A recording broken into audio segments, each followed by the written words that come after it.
Buenos días, alumnos. Bien, este video va a ser una presentación de lo que vamos a abordar, o mejor dicho, cómo vamos a empezar a abordar esta materia en quinto año, que es literatura española.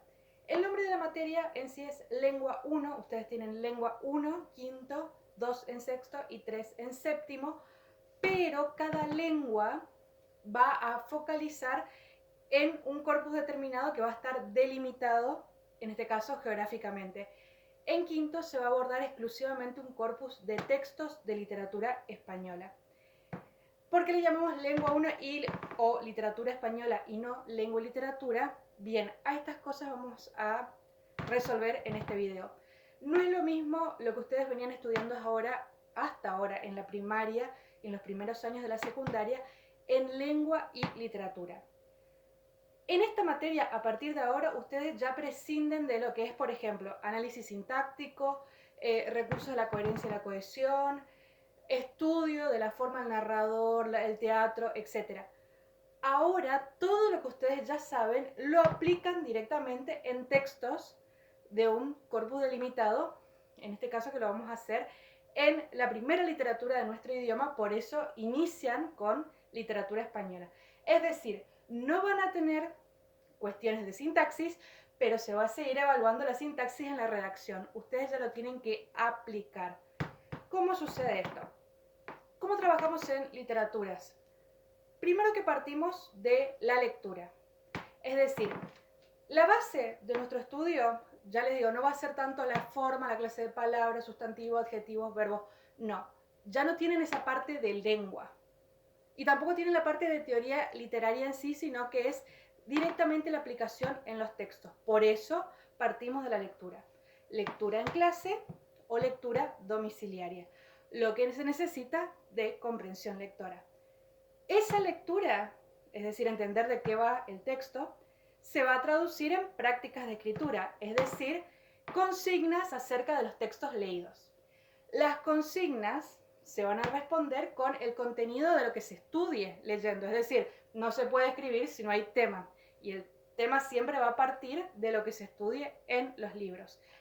Pero en esa escritura, en la que ustedes van a dar cuenta del análisis de los libros, van a integrar todo lo que ya venían estudiando. Van a integrar normas de redacción, de ortografía, de coherencia, de cohesión, de sintaxis, adjetivación, sinónimos, van a cuidar toda la presentación con las sangrías, las citas, que vamos a ir viendo cómo se cita cada texto, para que su fundamentación se pueda leer. Es decir, aunque no vamos a dar, tienen que integrar y saber todo lo previo.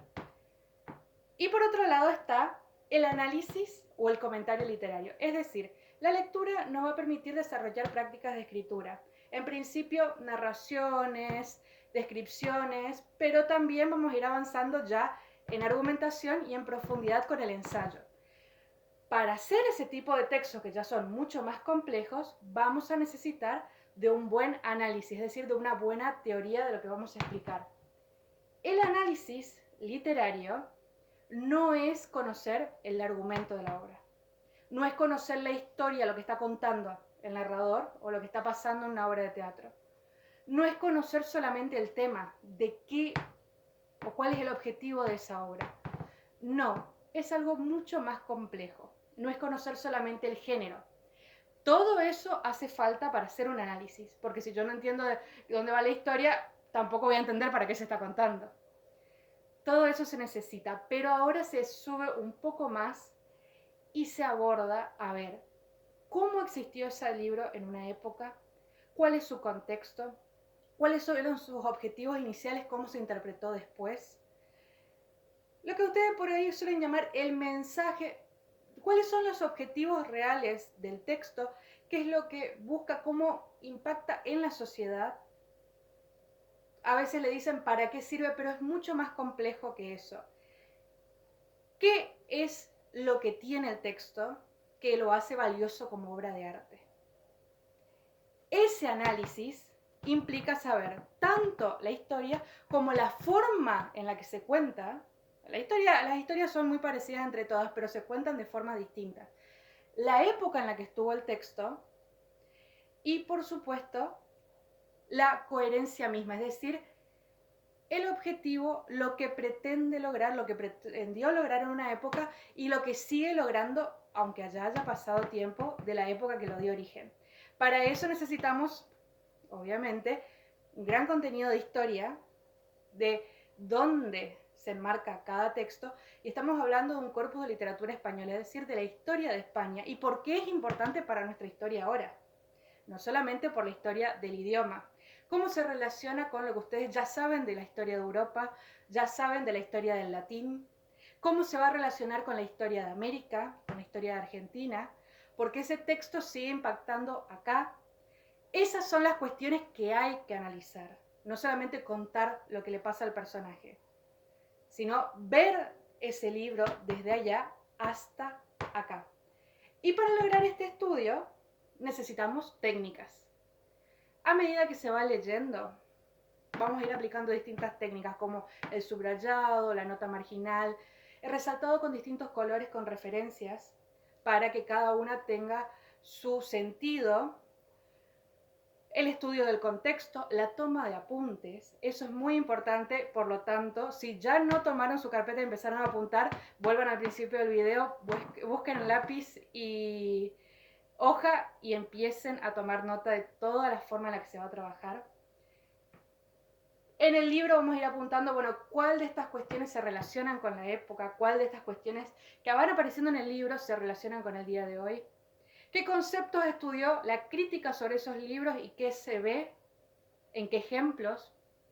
Resaltados de distintos colores para eso, para distintos tipos de ejemplos. Y por supuesto, la lectura atenta, el glosario, el vocabulario, si alguna palabra no se entiende, se anota. Para eso sirve el texto. Estuvimos un poco limitados con la cuestión pandemia de leer en el formato digital, porque no todos los formatos digitales permiten que se le trabaje al texto, pero al texto hay que trabajarlo, al libro hay que trabajarlo, hay que hacerle apuntes, hay que hacerle marcas que uno entienda. Tener cuidado con los libros que uno consigue de otros porque quizás tiene anotaciones que uno no comprende y uno ocupa así en el aire y no tiene sentido, y ahí falla la lectura y falla la escritura. Por lo tanto, cada vez que se va haciendo la lectura, apropiarse del texto e ir señalando las cuestiones más importantes. Entonces, tenemos una materia en la cual no vamos a trabajar las cuestiones de lengua que ustedes ya conocían, pero sí lo vamos a integrar. Va a ser una materia exclusiva con un corpus de textos literarios, es decir, nos vamos a abocar al estudio de la literatura española, que nos va a permitir desarrollar grandes competencias en la escritura de ensayo, para lo que necesitamos estudiar a conciencia los textos y conocer todos los niveles en los que trabajan, no solo el nivel de la historia.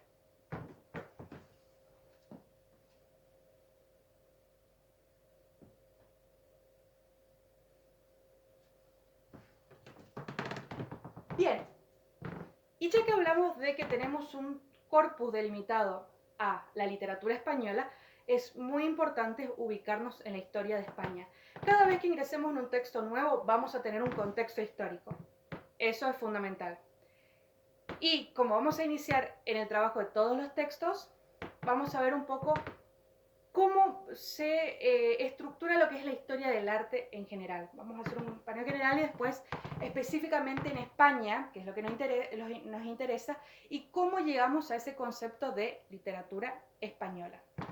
En primer lugar, cuando hablamos de obras artísticas, ya sean literarias, pictóricas, vamos a hablar de pintura, escultura, arquitectura, inclusive en lo que es después porque es bastante posterior, teatro, danza, todas esas expresiones artísticas, no solo la literaria, se dividen en periodos. Es decir, la historia, como ustedes la conocen, tiene distintas divisiones. Divisiones que van de acuerdo a lo que se pretenda estudiar. Uno divide, por ejemplo, edad antigua, edad media, edad moderna, edad contemporánea, que es un tipo de división. Nos ayuda a ubicarnos en los momentos.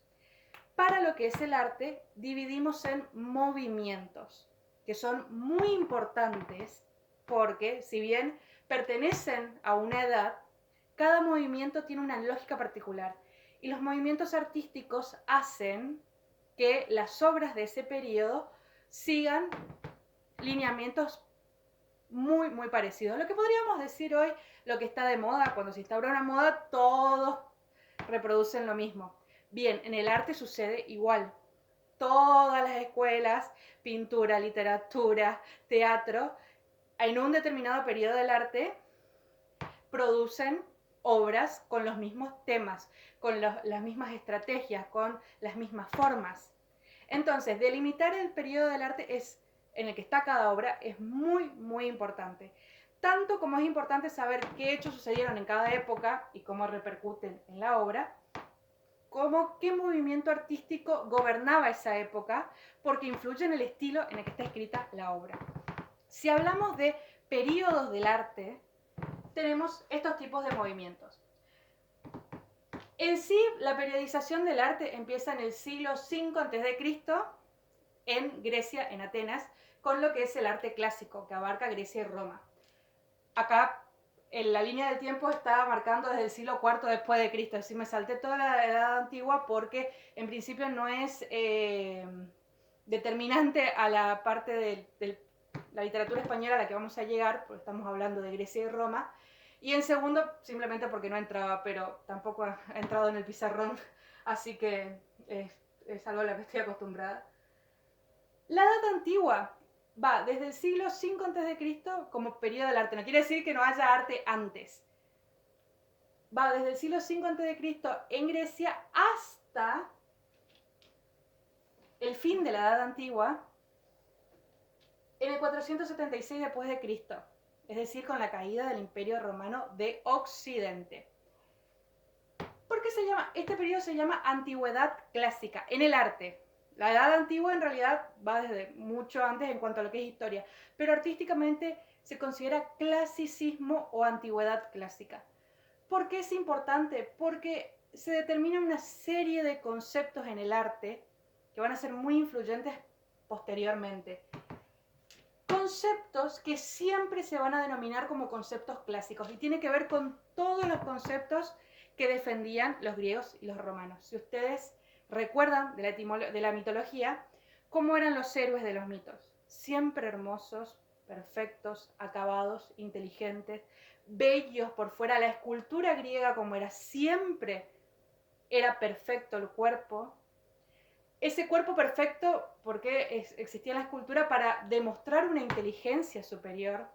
Fíjense, los héroes que sufren, ¿por qué sufren? Porque son imprudentes, porque son impacientes.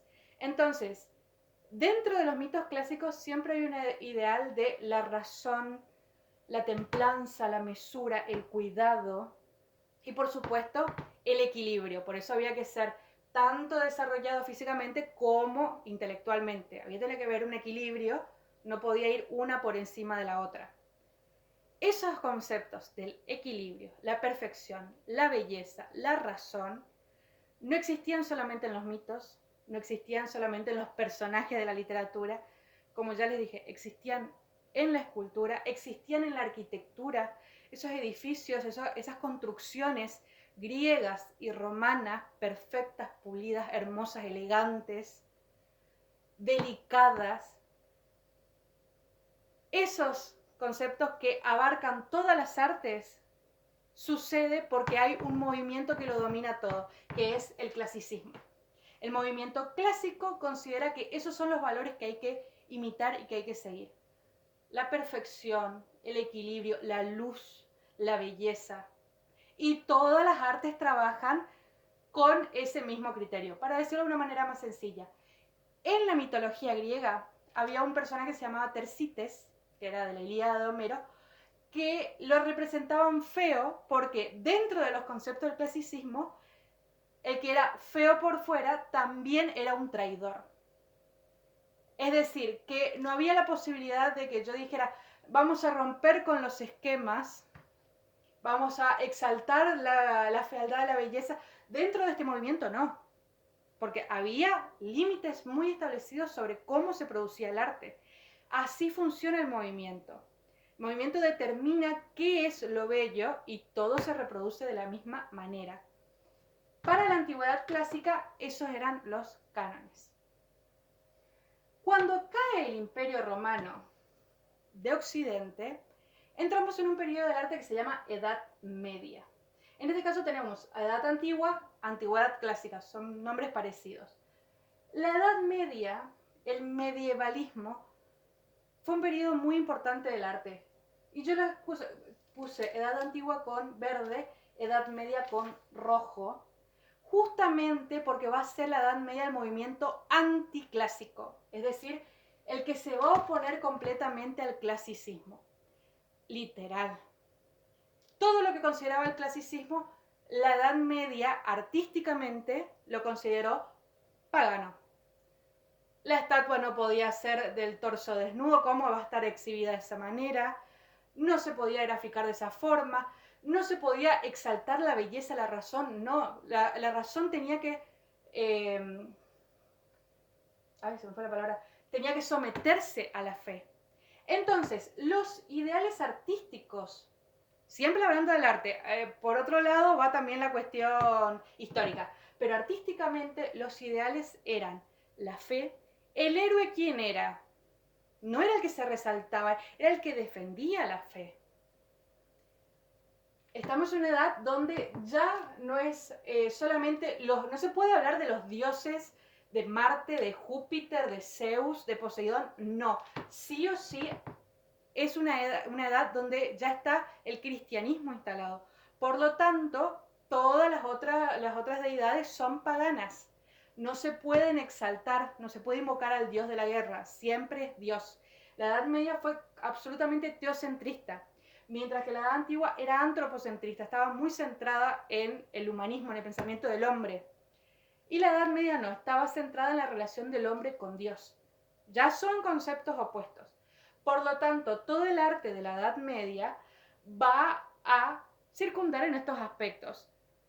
No corresponde el arte de la Edad Antigua, no porque son dioses paganos, porque no son dioses cristianos, porque no se puede, el cuerpo, fíjense que para los griegos la belleza tenía un concepto muy importante. Para la Edad Media era la fuente de la lujuria, era la fuente del pecado. El cuerpo es el que me da hambre y me hace pecar de gula, el cuerpo es el que me da sueño y me hace pecar de pereza. El concepto totalmente opuesto, por eso es clásico y anticlásico. Y junto con eso el valor no viene del arrebato, sino de pensar y de actuar en ofrenda a Dios, de hacer el sacrificio del martirio. Son dos épocas distintas porque están marcadas por situaciones muy diferentes, Grecia, Roma y Europa en la Edad Media, y esto repercute en que la visión del arte sea distinta. Hablamos de Edad Media, ¿podemos decir arte medieval? Sí, es un concepto bastante aceptado, porque engloba mucho lo que es el pensamiento anticlásico. Pero en sí las corrientes de la Edad Media son el arte bizantino, que es el arte que hasta hoy en día utiliza la Iglesia Ortodoxa. No se podían hacer esculturas, todas las representaciones eran en iconos, es decir, en dos dimensiones, dibujos con los personajes de la iglesia, es decir, los ángeles, los santos, los apóstoles, la Virgen, ataviadas, coronados con aureolas doradas. Esos eran los cánones con los cuales se representaba el arte bizantino.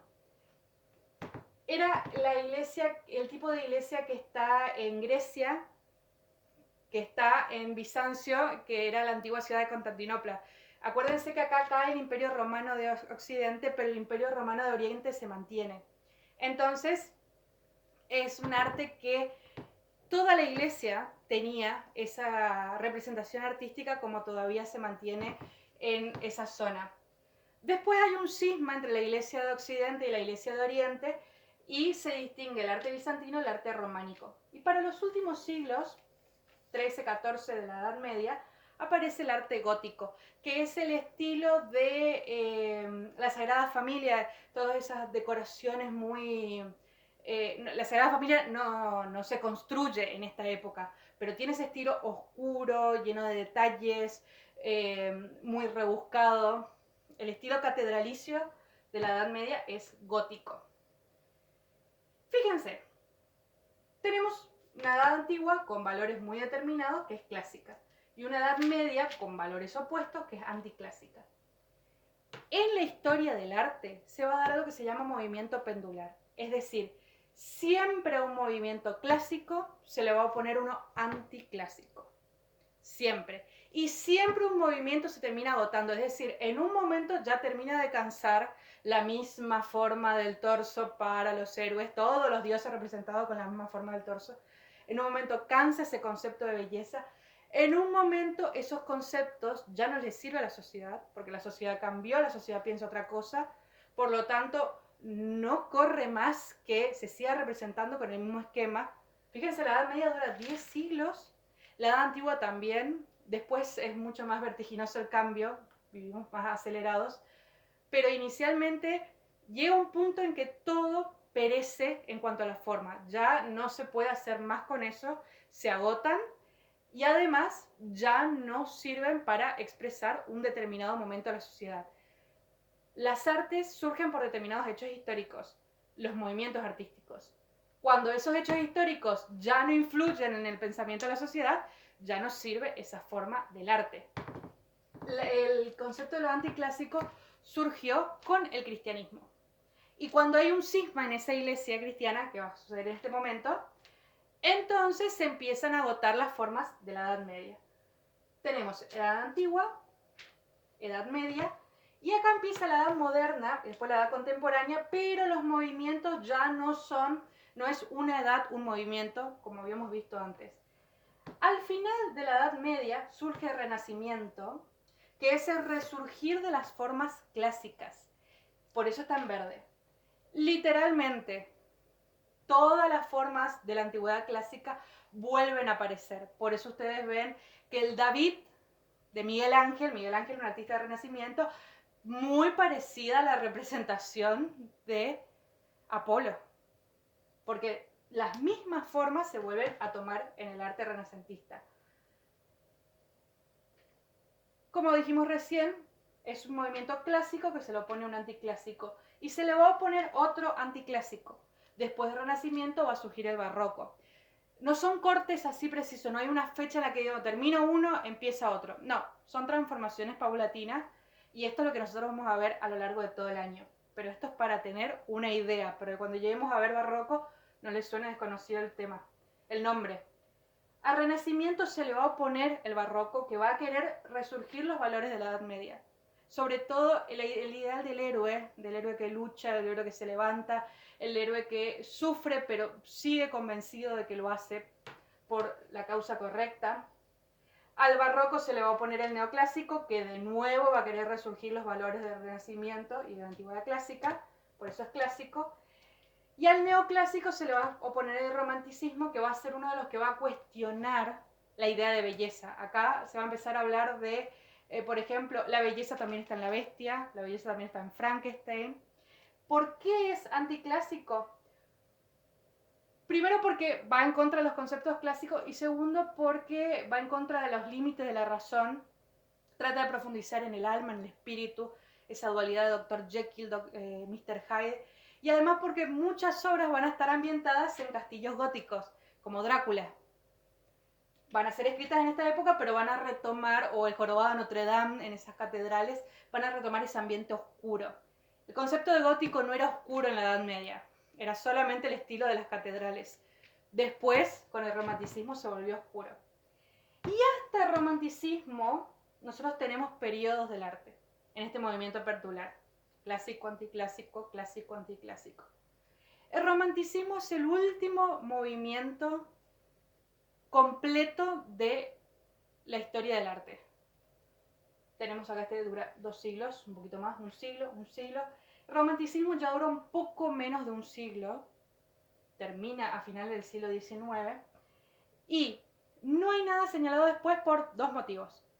Primero, porque aparece el modernismo, que tiene una gran influencia clásica, es decir, se interesa por las formas perfectas, pero es un movimiento de unos 30 años. Y después aparecen automáticamente las vanguardias, que no están encajonadas ni en clásico ni anticlásico, sino que son movimientos que suceden al mismo tiempo y todas muy distintas. Por ejemplo, tenemos una vanguardia que es Dalí con el surrealismo, que también hay en poesía. Picasso, totalmente distinto a Dalí. y son contemporáneos, es decir, durante más o menos 50, 60 años están las vanguardias existiendo, también casi con el modernismo, casi con el simbolismo. Son escuelas, son grupos que crean sus propios conceptos del arte, cada una distinta, cada una toma los conceptos que quiere, deja otros, todo como agrupaciones. Entonces no podemos hablar, por lo menos todavía no se puede hablar de si hay una unidad en las vanguardias, algo que las asemeje a todas, o si son todos movimientos separados. Por otro lado, de acuerdo a la teoría artística, hay que esperar 100 años para estudiar los movimientos pasados. Es decir, no le podemos dar un nombre ahora a lo que pasó en el siglo XX. No podemos decir fue clásico o anticlásico. No, eso lo harán los críticos futuros. Nosotros podemos saber qué pasó, pero de ahí a cómo se engloba artísticamente, no, porque hay que distanciarse mucho para no hablar desde el gusto o la vivencia personal. Hay que estudiar objetivamente al arte. Entonces, así se desarrolla el arte en la historia. Geográficamente inicia en lo que es Grecia, Roma, después se traslada a Europa y ya desde el Renacimiento, fíjense acá yo marco 2 fechas para el final de la Edad Moderna, 1453, la caída del Imperio Romano de Oriente, pero también 1492 es una fecha aceptada que además nos interesa a nosotros porque hablamos del descubrimiento de América y todo este arte, todo, completamente todo, tanto las formas clásicas que resurgieron en el Renacimiento como los valores de la Edad Media, se trasladan a América. Y tenemos un barroco americano y después tenemos un romanticismo nacional acá en Argentina. Por lo tanto, y por supuesto tenemos modernismo y vanguardia. Por lo tanto, todo esto que sucede, de hecho el modernismo, a diferencia de los otros movimientos, el primero que surge en América y se lleva a Europa, todos estos movimientos desde Europa llegan a América, a Argentina, y también impactan en la forma en que se produce arte acá. Esta es la forma de periodizar el arte. Hay hechos históricos que explican los movimientos, es decir, los sentidos de cada movimiento, y eso vamos a ir desarrollando de a poco. Ahora nos interesa la cuestión de España. ¿Dónde está España en todo esto? Fíjense, voy a tomar el material de lengua latina porque me interesa este mapa. Miren acá. Todo esto que está acá señalado es el antiguo Imperio Romano. En el siglo II se conquista la provincia de España, Hispania. Esto era originalmente, es decir, había pueblos originarios en España, pero es conquistada por Roma, la capital del Imperio Romano en su expansión, como muchos otros lugares, y se convierte en una provincia del Imperio Romano. Es decir, hablamos de la provincia de Hispania. ¿Qué características tiene? Porque tenemos que pensar que no es la España en el siglo II de hoy. Ha sufrido muchos cambios España. Hispania, la provincia española, la provincia de Hispania, la península ibérica, tiene como características primero que está adherida al Imperio Romano en esta época, por lo tanto la lengua oficial es el latín. De hecho creo que Córdoba en España todavía tiene antiguos teatros construidos por los romanos, caminos construidos por los romanos. Y por supuesto, Hispania primeramente tiene la fe pagana de los romanos, es decir, la fe politeísta, y posteriormente es cristianizada. Porque acuérdense que en el siglo IV antes de Cristo, en este momento, todo el Imperio Romano, Oriente y Occidente, se convierte al cristianismo. Se decreta primero la tolerancia y después que la religión oficial del Imperio Romano va a ser el cristianismo. Por lo tanto, tenemos una provincia que habla latín y que es cristiana. En este momento en el que cae el Imperio Romano. ¿Por qué nos interesa que cae el Imperio Romano? Porque todos esos pueblos que yo les señalé en el mapa, Italia, Francia, parte de Germania, poquito de Britania, Galia, que era Francia, España, Portugal y toda la zona de Cartago, que era actualmente Marruecos, parte de Egipto, todo era provincia del Imperio Romano. Dividiéndose, por supuesto, el Imperio Romano de Oriente abarcaba todo lo que era Grecia, actualmente Turquía, Egipto, y la parte que cae es la que corresponde a Germania, Alemania, Francia, Italia, España, Britania y Portugal. Esa es la parte que pierde completamente su autoridad, es decir, el emperador, porque había dos emperadores, el emperador del Imperio Romano de Occidente ya no tiene más autoridad. Quiere decir que cada pueblo queda para organizarse solo. Pero no se forman las naciones como nosotros conocemos los países. Los belgas ya forman Bélgica, no.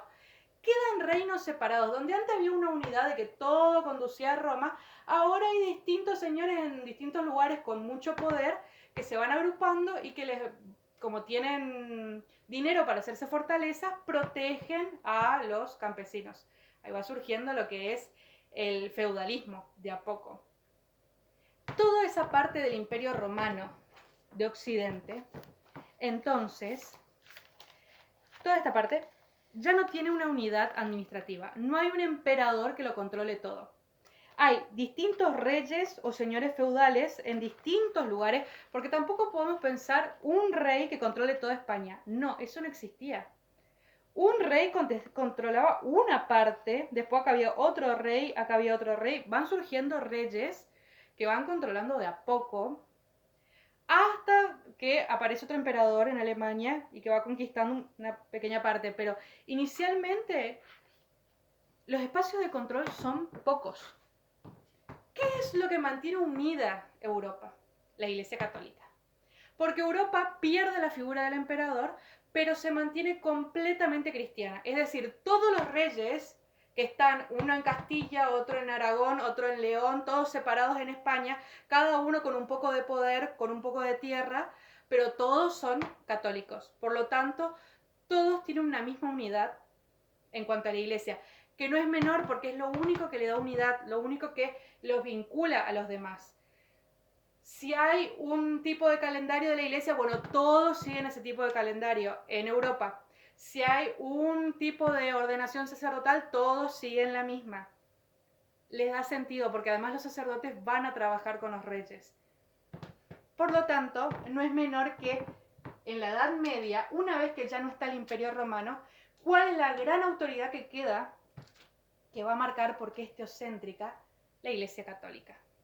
Entonces pasamos a tener una provincia Hispania a muchos reinos separados, que se van a ir separando conforme las necesidades, donde el latín sigue siendo la lengua oficial de la iglesia, pero ya no de los reyes. Por lo tanto, ese latín se va a empezar a deformar, porque antes los romanos tenían una educación en la que se formaban en el latín, ahora solo se forma la iglesia. Es decir, que el latín que se va hablando entre los miembros que no son de la iglesia se va a ir deformando y van a dar origen a las distintas lenguas romances. Italiano, francés, portugués, catalán, por supuesto, el español.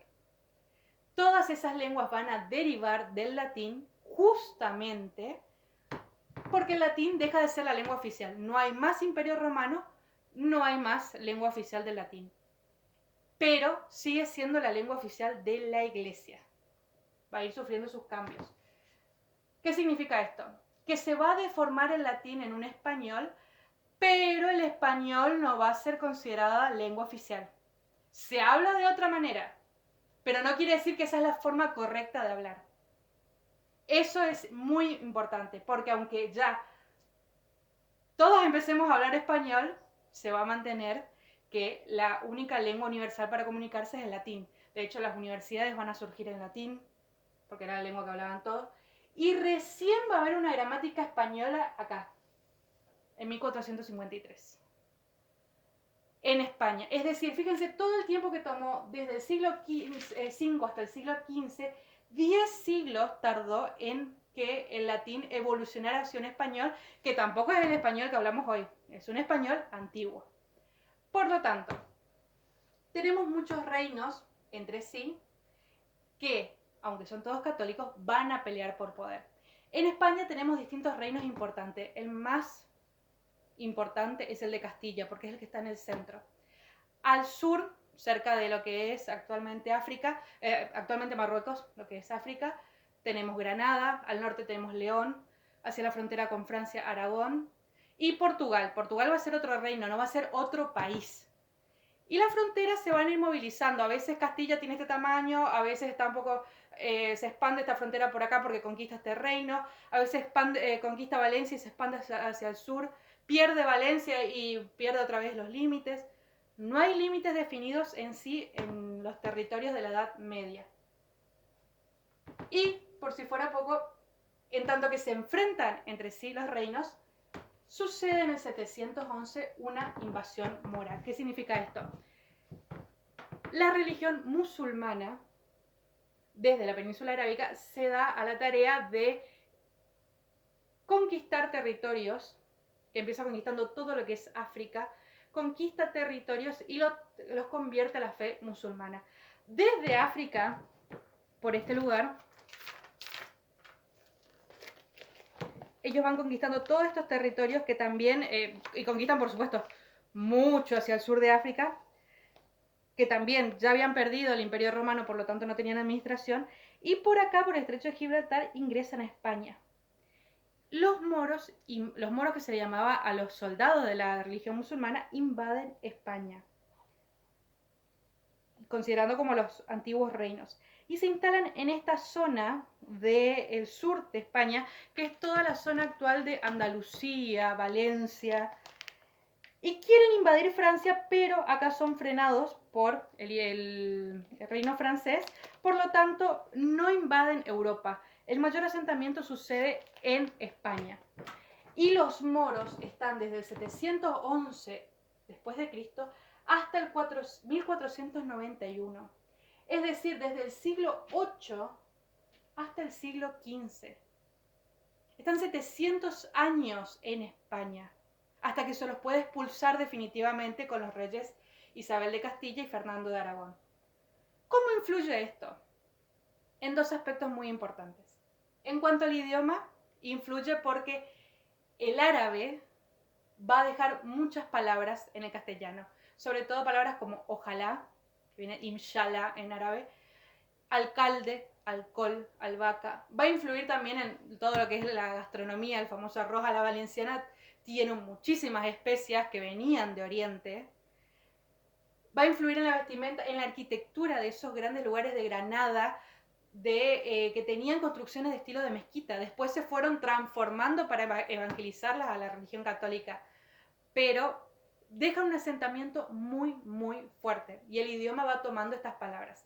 Acuérdense que tenemos un latín que va transformándose en un español. No hay gramática española, por lo tanto la influencia es natural, se van mezclando. Dentro de lo que es la sociedad, por supuesto que estaba muy mal visto la unión entre cristianos, católicos y moros, musulmanes. Es decir, que se va a dar una guerra santa. España, sobre todo la religión católica, no va a permitir el dominio musulmán y va a querer contraatacar todos los ataques musulmanes. Algunos van a tener éxito, otros no, y como yo les decía, se toman territorios, se pierden. En lo que es la zona de Granada se va a mantener el asentamiento moro. En otros lugares van a ir fluctuando. Castilla siempre mantuvo el gobierno católico. Y van a durar esta guerra santa, ya les digo, 7 siglos. Pero, por supuesto, pese a las diferencias de las religiones, se va a dar una mezcla natural.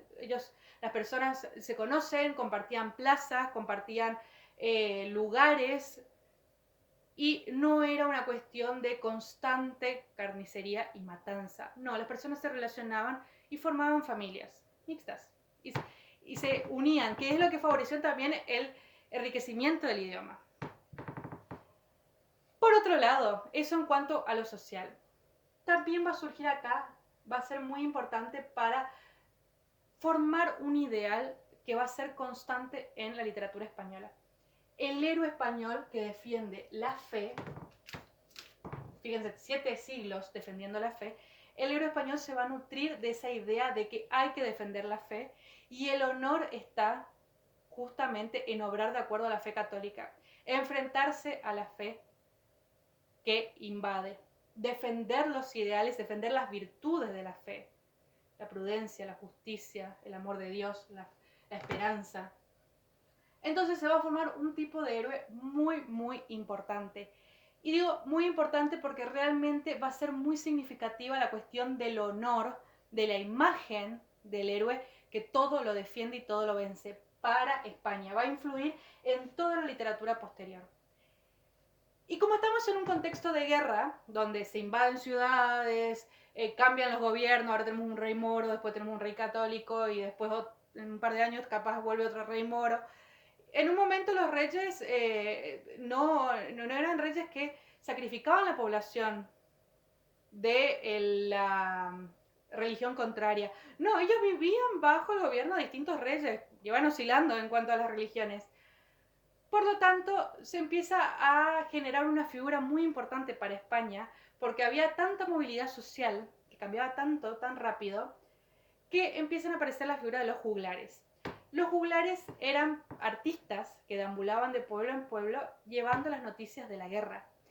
Y en esas noticias de la guerra empezaron a encontrar que había personajes que se destacaban con mucha gallardía, con mucho honor, que influenciaban lo mejor en las personas los admiraban.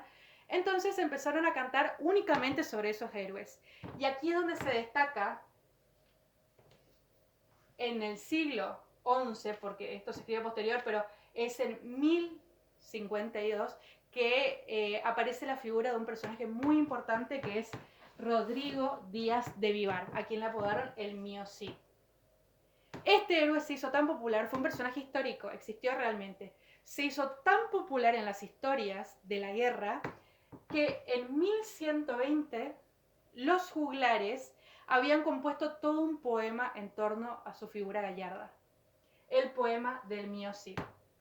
¿Por qué es importante? Porque los juglares no le cantaban al pueblo, el pueblo no sabía latín, no le cantaban en latín.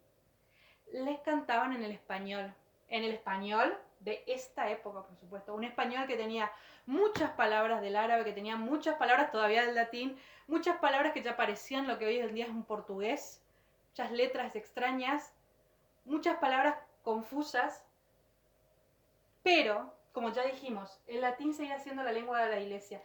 Todos los documentos se escribían en latín. Se hablaba en español, pero que apareciera por fin una obra literaria en ese español antiguo, eso marcó la diferencia. Fue la primera obra literaria escrita en español antiguo. Se compuso oralmente en el 1120 y en el 1300 escribió un sacerdote, Perabat, en español antiguo. Hasta ese momento, todos los documentos estaban en latín. Había anotaciones, había escritos de personas, por supuesto, que no versaban tanto en latín, que quedaron como registros arqueológicos del idioma en español antiguo. Pero todos eran manuscritos.